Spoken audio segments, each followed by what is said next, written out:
Welcome to the Tipsy Tennis Podcast. We are in Armstrong Stadium with Eliza World. It's Eliza's world. It's Eliza's World. We got Sylvia over here. We got Nena. We got Anne Marie. We snuck into courtside. Flip the camera. A little bit cheeky. Hey, yo, look at that. Worth Fritz, 2-0 against Varillas from Peru. Fritz is going to town on him in the first 2 sets, but we are on serve in the third set. Fritz serving at 1-2. So, Eliza, what is your take on this match so far after the first 5 points that you've seen? My take on this match is that Fritz is out to do business. He wants to be out of here within the next 45 minutes. He wants to go to bed. He is moving and grooving, showing good stuff, powerful serves, strong ground strokes. He's just powering his opponent off the court right now. Sweet Huge. backhand down the line. So, what is your take on the U.S. Open so far? You said this is your second time here. Yes. What's the vibe like compared to Wimbledon? Okay, so the vibe is so different. I would describe the US Open as more of a holistic event because it's not just about the tennis, it's about Corporate everything. America. If that's how you want to put it, yes. But in a way it's fun because I think it's inclusive of folks who maybe aren't tennis fanatics. I think Wimbledon's really a purist part of the sport, event for the sport. So, people who really want to get their tennis in, yes, there's the Murray Mount and the pins and all that, but there's none of these activations and brand huts and all these different activities going on. I love the crowd. The atmosphere is so different. At Wimbledon, you could hear a pin drop. There's no music in between games. And here it's just a silent murmur. You can feel that New York energy, and I think that is so unique to this event and something that I really appreciate, even though I also love the seriousness of Wimbledon. Maybe more relaxed, in summary. Who is your favorite player? Right now or of all time? Right now. Men's or women's? Both. On the women's side, can I give you two? It's going to be Sabalenka. Because I love her power game. I just love that she goes for it. I love that she's recovered from a poor mental state. And I also really love the gutsiness of Danielle Collins. I just love her energy. I love the way she fires herself up, so I was disappointed she lost today. On the men's side, what's that? I was going to say, I have a cool story with Danielle Collins. So a few years ago, I was a wheelchair escort. Okay. Going around the grounds, mostly just pushing elderly, disabled, injured people around. And I got a call to push Danielle Collins off a court because she started cramping. Oh. And as I was pushing her through the crowds, she was just bawling in tears. She was in so much pain from the cramps. Oh, bless her. So she's definitely had a hard time of it with injuries, and it's a shame because she brings such a fun approach to tennis. I love how she just really attacks it. She hypes herself up. College tennis players, I'm always following those. And it's a shame to see her go from an AO final and top 10 to not being in it, but I'm really into Pegula. I really want her to she's been getting so close so many times. Yeah. And it's just finding that last gear to start, reeling in these titles. 100%. She's such a humble hard worker.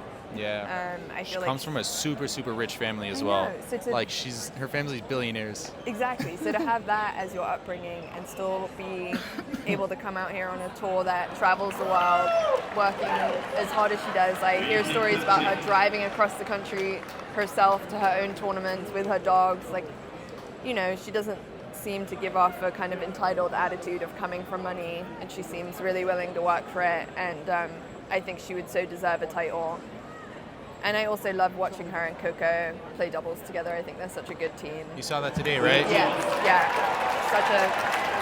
Such a good duo. I love that for American tennis, American women's tennis. I think that's awesome for the sport to have two ladies up there. And obviously Coco's story is awesome, and to think she's still a teenager is just ridiculous. Yeah. I feel like she's been around for so long. So who's your favorite on the men's tours? Favorites, it's going to be watch-wise at the moment, Alcaraz, just because, I mean, Carlitos. I don't know how you cannot enjoy watching him. Like, it's just absurd what he's able to do. I agree. That match in Cincinnati, I mean, I feel like I'm still blown away and I want to watch it again. Yeah, if Joko and Alcaraz play in the finals, it's gonna be like a 7-hour match. I know. I actually know preparing myself. No, it's actually gonna be 5 hours, and then Alcaraz is gonna start cramping. Yeah. Oh gosh, I Yo, hope he's not. nobody. So that was actually one thing when I was watching the Cincy Open in that third set tiebreaker, Alcaraz started cramping. Yeah, in his hand. In his hand. Yeah. And that is it's not as bad as what happened in French Open, but Yeah. that should be signaling some serious alarms on the team. I agree. Yeah, Like- he needs to get that under control pretty fast. So right now, Fritz has break point and wins. Yeah, there he goes. Fritz breaks for a 3-2 lead in this third set. Getting the business done. I'm also loving Tiafo. I feel like he thrives under this type of energy, these types of big lights, big occasions. It was awesome to see him break into the top 10, and a little disappointing mood. These guys had a few too many honey deuces. They're all the way out there. Hey. So if you had to choose between winning Wimbledon and the US Open, which one would you choose? Oh, Wimbledon every day of the week. Sorry. Would you rather win a Grand Slam or be number one in the world? Oh, easy. Win a Grand Slam. Win a Grand 100%. Slam? Yeah, I feel like if you're a world number one without a slam, you got some sort of little asterisk next to your name. Yo, that was almost Casper Ruud like last season or 2 seasons ago. He was contending on a Grand Slam. Yeah, to think this time last year he was in the final contending for world number one spot, and it just feels like it's going to be tough for him to get one of those under his belt now with Alcaraz and all of those guys coming up and looking as dangerous as they do. Hashtag where's Casper? We want to see a 4th set. We want to see a 5th set. We want Fritz to win it in 5. Maybe.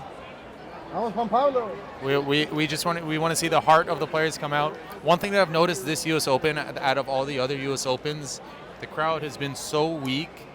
The cheering has not been as electric as it's been in the past, and there have been way too many matches that I've gone to, and you don't know who the crowd is for. They're just cheering for good points. Okay. And at that point, I mean, I get it.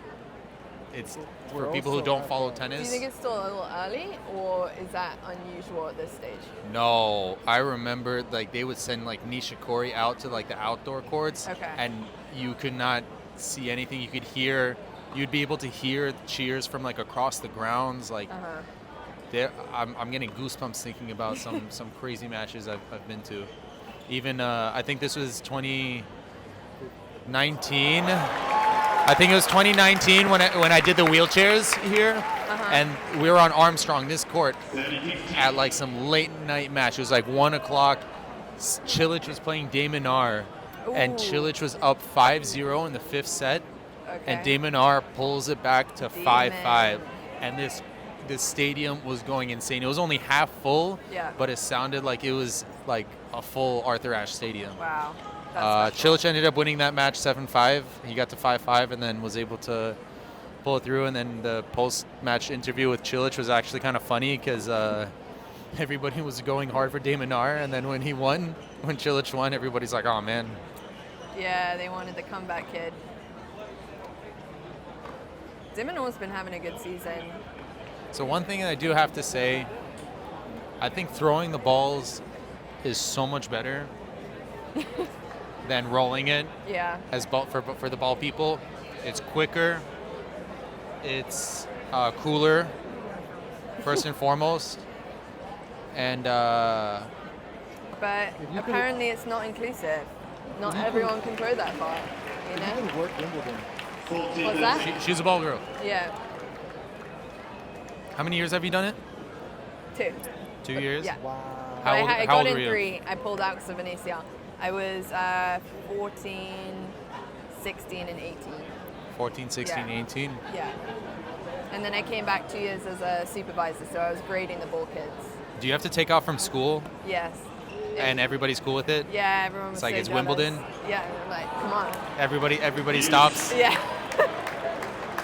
I was like one of the first kids from my school that got into the program, and I just remember everyone being so jealous. They were like, what do you mean you get to miss 2 weeks of school? And I was like, sucks to be you. Like, you know, I know how to roll a ball nice and straight, you know. That's my skill set. I can do that every day of the week. Although I do think rolling a ball on a hard court is a little brutal. Because we used to practice on indoor hard courts, and you would smash up your fingernails or your finger beds pretty hard. Have you been to French Open? No, it's on the bucket list. French and the AO. Still need to check those off. What about you? I've been to French. Okay. What do we think? I like French a lot. It's the grounds is very intimate. They don't allow as many people in as they do here. Yeah. So you're able to get like much better seats. Okay. The stadiums are a little bit smaller, which I also kind of like. Yeah. You know, because if you're at the top of Ash, You're not seeing shit. forget about it. It's not even worth it to go at the top of Ash. I You end agree. up just watching the match through the TV. Through the TV, yeah. But I mean, you're still there for the atmosphere. If it's an exciting match, Yeah. you get to see, witness the crowd and so Yeah. many cool things. Have you been to Wimbledon? I have not. Oh no. I might go to Australian Open this January. Oh, that's a I'm move. working on that. Yeah, okay. Got to get you to Wimbledon. You have to enter the raffle now. It's time to enter the ballot. I- September. I expect the same kind of treatment if I come to Wimbledon. The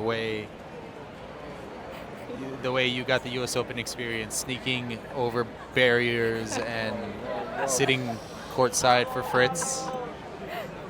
Oh, what a shot! Oh, turn it! Yo, Fritz is not playing around. And I think Fritzy's backhand is a secret weapon. One thing about Fritz, I think maybe like a few years ago, he was going through like a lot of stuff at home. Oh yeah. He had like a kid and he got married and stuff. And my friend actually went to his wedding. And I think after he kind of resolved those home issues and dealt with a lot of like adversity on that front, Yeah. it definitely translated into his game with that's he's awesome. become much more gritty, Yeah. I would say. I didn't realize he got married. Yeah. For lack of a better term, he knocked up some chick and then had to get married. So what Not happens- some chick, it was his girlfriend. Okay. But yeah, there's some times where he would like yell, "Let's go," or "Come on," and you could just hear the pain in his voice, Aw, all the Fritzy. suffering. Also, loving that Fritzy ditched the. Oh no, wait. Does he got the confetti shirt on, or is that just a plain shirt? Confetti? You know the Nike shirt that had like all the kind of flaps? Yeah, weird designs and stuff on it. I'm not into it. I'm not into it either. Is that the shirt or not? I don't think so. See, even he doesn't like it. I think they're trying too hard with that. Nike's You know what I just- mean? Sucks. Sorry, Nike. Oh. What's your favorite tennis apparel brand? Right now, it's going to be Wilson. I'm not going to Wilson? lie. They're crushing it right now. You say Wilson? Yeah, Wilson needs to get more players on board. I've seen a lot of players wearing Lotto. Yeah, and I think this guy's wearing Lotto. is it that good? No. I like the kit this year. I'm not gonna lie. I like. But does it compare to the Wilson kits? I need to see the Wilson one. I don't. Okay. Raonic, is he Wilson? No, he's New Balance. New Balance, yeah. Wilson doesn't have anybody in the top 20 on the men's side. I don't think they have anyone on the women's side either. They just don't have the budget. But their clothes are so much better than they used to be. I really like Lacoste. Yes, I'm a Lacoste Lacoste is fiend. crushing it, too. If you can't tell, my Lacoste fit. Well, because Wilson's almost exclusively tennis and Golf. No, it wasn't. No, they do baseball really well, basketball really baseball well. do really well. Yeah, true. But apparel-wise, they used to be so fuddy. The shoes are terrible. Yeah. I gotta Yeah, say. I can't say I've trialed the shoes, but I have the clothes and I'm liking it. Nike has been my go-to shoe for the last few years. Which ones? So the Lunar Vapor 9s, the ones I'm wearing now. Okay. Are- these are special ed ones. These are special. I don't play. I don't play tennis in these. These are for walking around. But this was probably my favorite line of shoes. Okay. Yeah. Lunar Vapor 9s, and then the cages. But this is like a little bit before, and Flywire when they were making those. sweet. Those Yeah, were yeah. sick. Yeah. Every single release was on fire. I'm a GP Turbo girl. If they ever discontinue that line for the women's, I'm going to be very upset. Varillas struggling to hold on. It's slipping away. So Juan Pablo Varillas took out Kecmanovic in the first round in 5 sets. That's a big win. 5 grueling sets. And Peruvian fans definitely made their presence clear during that match. That's awesome. One thing that I when I was watching it, I'm not a huge fan of his strokes. He has a very short backswing. Okay. Everything is like very much in front, which is not a bad thing, but it's like you're not getting that much power. Yeah, it's like. Whereas like Sinner, he doesn't have a huge backswing, but generates a fuck ton of power. Yeah. Oh, what a get. Amazing defense from Fritz. Nice.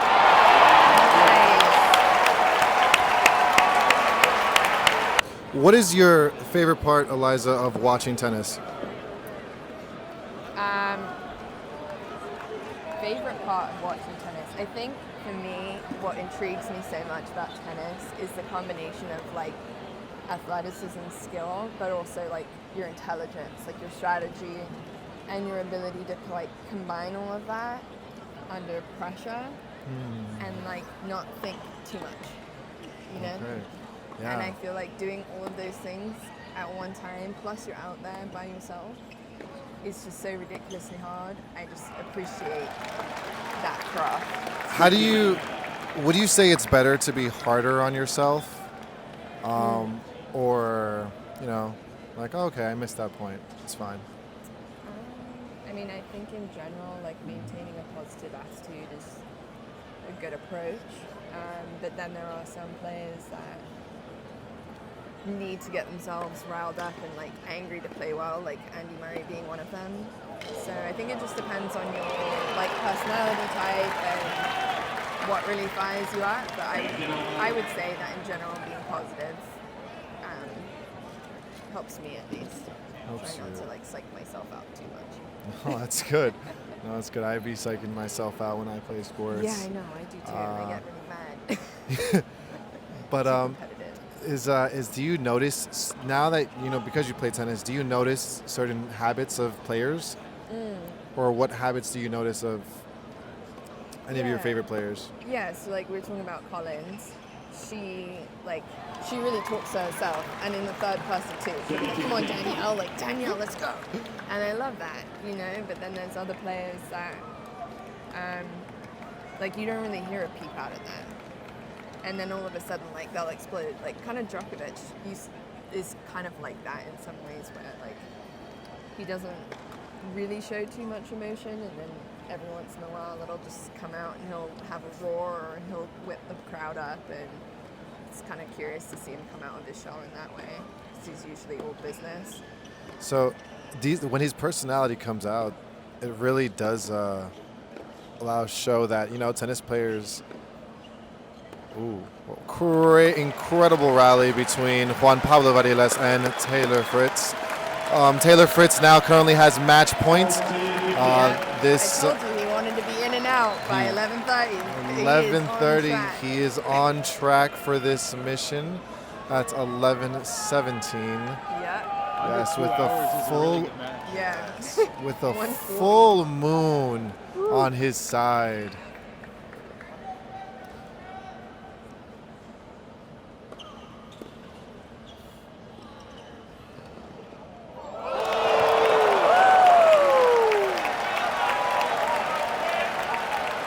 Match point number two. Way to save a match point.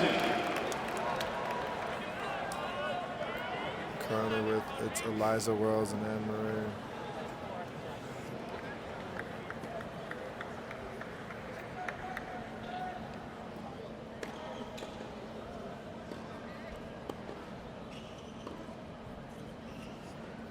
is windy out here. Got the goose.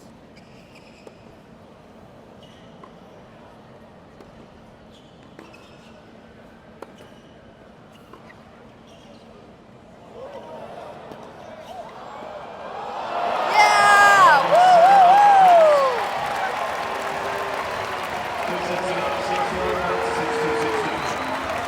Woo! One quick question, Eliza. All right. What is one thing you would do to help get people who are not into tennis into tennis? Or people who don't know that they're not into tennis? Follow Tipsy Tennis. Follow fun creators on Instagram that help tell the story, right? Because when you know somebody's story and their personality and what adversity they've faced, where they've come from, and like why this sport means so much to them, that is infectious and will help you love the sport too. So find the right people who tell the good stories, this podcast being one of them. And don't knock it till you try it. Follow It's Eliza's World. thank you. And stay tuned with the incredible players that we have out there. Basketball isn't the only sport, but you know, there are many more out there, and especially tennis with the 1v1. So It's been a pleasure. I hope to see you on Monday. thank you. Is there anything that playing basketball can translate into playing tennis if you wanted to? Yeah, it's the mental toughness of the game. Like, you gotta lock down, even if you're behind. Like, it's you against yourself. Like, you against your mind. Like, it's very equivalent to, like, you have to make free throws at the end of the game. Like, you have to really, like, lock in. And, like, sometimes you have, like, easy shots and you miss the easy shots over here. And, like, those can accumulate over time. And you look back at the film, like, of tennis, and if you're missing your easy shots, just like basketball, and miss your layups, miss your free throws, like, that can contribute to the loss at the end of the game, even if you're going really, really hard at the end. So, like, that's something, like, that's very, very similar. It's just that mental game. Definitely more in tennis because it's, like, you don't have teammates, so it's, like, really, like, you out there. Really you. So if you, like, get down on yourself, like, you can get in that slump, and it can be hard to get out. Wow. And question for you, how would you get basketball fans into tennis? Or volleyball fans as well? But, you know, I know Jimmy Butler was here as a ball boy, and he was, like, posting with, like, polo attire and stuff like that, and I think, like, definitely in the off season, since we have these opens and grand slams in the off season of the NBA, if we can get some, like, NBA players, like, come out and show out, like, in, like, New York, like, the Knicks or the Nets, like, come out, like, that would be awesome. Even the Harlem Globetrotters. Yeah. Yes. Maybe do some tricks with the balls or something like that. I think that would be awesome. Tricks with tennis balls, and then the trickster with a basketball.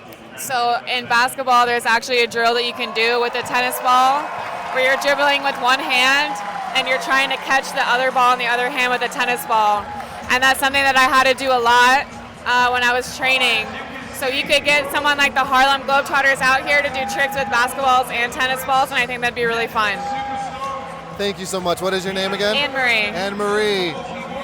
That will do it for this edition of the Tipsy Tennis Podcast, U.S. Open edition, Eliza Wastcoat edition, Silvio the Third edition, Taylor Fritz, Anne-Marie, Night Session edition, Armstrong edition, Heineken edition, hashtag Heineken, please sponsor me. On the count of three, we're all going to say stay tipsy. Are you guys ready? Yeah. Can I zoom out? 0.5? I can't do 0.5. You gotta flip hands. Flip hands. Like this hand. All right, ready? Let these guys pass. These fucking guys. Fucking kill them. Ready? Ready. On the count of three. 1, 2, 3. Stay tipsy! I think you totally got it up there, but I mean.